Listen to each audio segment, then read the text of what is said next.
Tim Buser Satreskrim Polres Lubuk Linggau kembali berhasil membekuk tersangka pelaku begal motor DK yang terbilang sadis dalam aksinya di kediamannya di Kelurahan Duren Rampak, Kecamatan Lubuk Linggau Utara 2, Kota Lubuk Linggau.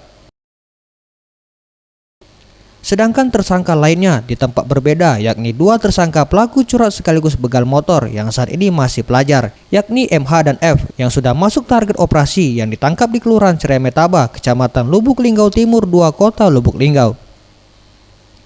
Berdasarkan keterangan Kasat Reskrim Polres Lubuk Linggau, AKP Ali Rojikin menerangkan, ketika tersangka pelaku merupakan salah satu kawanan begal motor yang cukup meresahkan warga karena terbilang sadis dan menggunakan senjata api dalam menjalankan aksinya. Dari hasil pemeriksaan sementara, tersangka begal motor DK sering melakukan aksi begalnya di kawasan Sport Center Petanang, Kecamatan Lubuk Linggau Utara. Selain mengamankan para tersangka, petugas juga berhasil mengamankan sejumlah barang bukti berupa BPKB dan STNK motor serta 2 unit velg motor. Kita berhasil melakukan penangkapan terhadap 3 orang tersangka. 1 orang tersangka kasus curas, 2 orang tersangka kasus curas.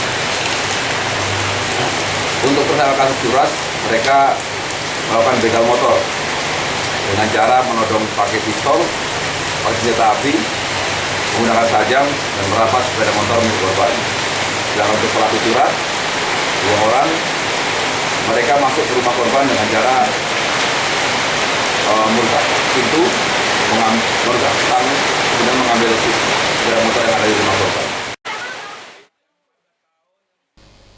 Sementara itu, dengan ditangkapnya ketiga tersangka, petugas akan mengenakan pasal 365 KUHP tentang curat dan 363 KUHP tentang curas dengan ancaman hukuman penjara maksimal 7 tahun.